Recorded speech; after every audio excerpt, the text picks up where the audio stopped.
أعوذ بالله من الشيطان الرجيم. بسم الله الرحمن الرحيم.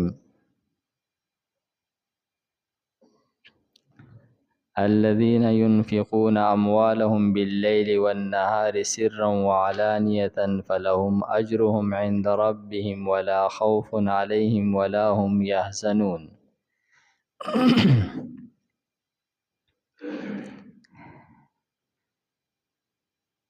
دا آیت مبارکه د انفاق په باره کې آخرنی آیت ده. په دې کې ترغیب ورکولې کېږي انفاق فی سبیل الله ته، که د ورځې او که د شپې، که په پټۍ او که په ښکارۍ، او د هغې اجر یې بیان کړی دی. نو فرمایي چې الذین هغه کسان ينفقون چې دوی خرج کوي اموالهم خپل مالونه باللیل د شپې والنهار او د ورځې، یعنی که شپې او که ورځې. دې باره کې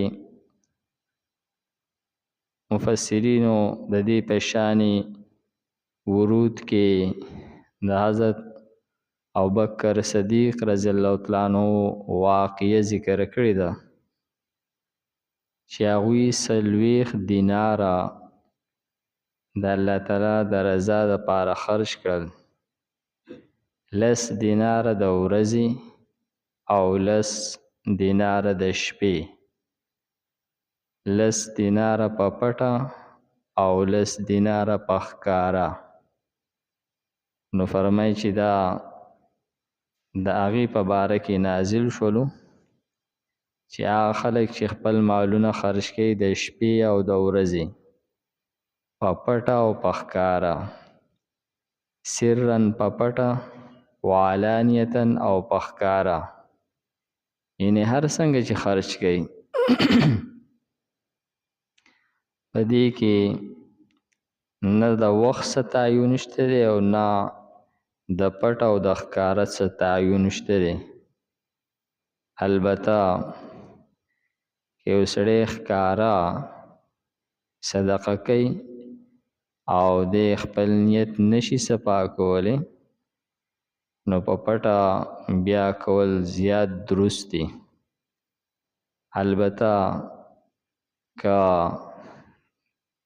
په یو وخت کې د ښکاره صدقې کولو ضرورت وي، خلکو ته د ترغیب ورکولو دپاره، نو په هغه موقع باندې بیا ښکاره صدقه کول زیات غوره دی.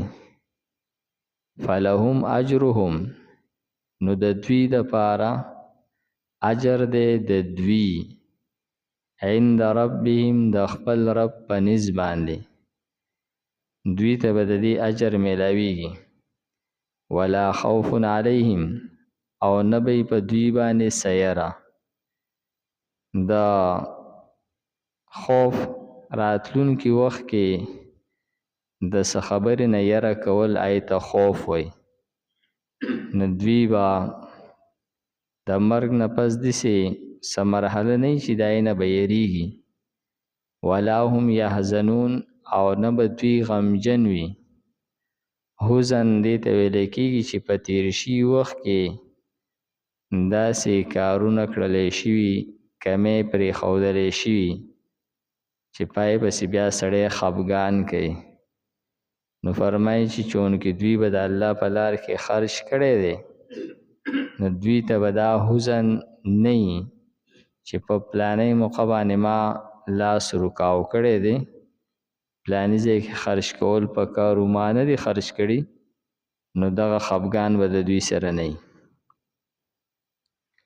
الذین، هغه کسان ينفقون چې خرج کوي دوی اموالهم خپل مالونه باللیل د شپې والنهار او د ورځې، سرا په پټه وعلانیتا او ښکاره، فلهم، نو د دوی دپاره اجرهم اجر د دوی دی عند ربهم پنځ د رب خپل ولا خوف علیهم او نه به سیر په دوی باندې ولا هم يحزنون او نه به دوی غمجن وي.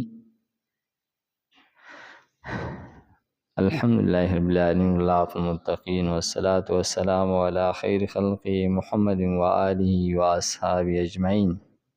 پروردگار زموږ دا ناسته په خپل دربار کې قبول کړي. پروردگار موږ ته د قرآن پاک سمجھ بوج را نصیب کړي. د مرګ نه مخکې موږ ته په دې باندې عمل کولو توفیق راکړي. وصلى الله تعالى على خير خلقه محمد وآله وأصحابه أجمعين برحمتك يا أرحم الراحمين.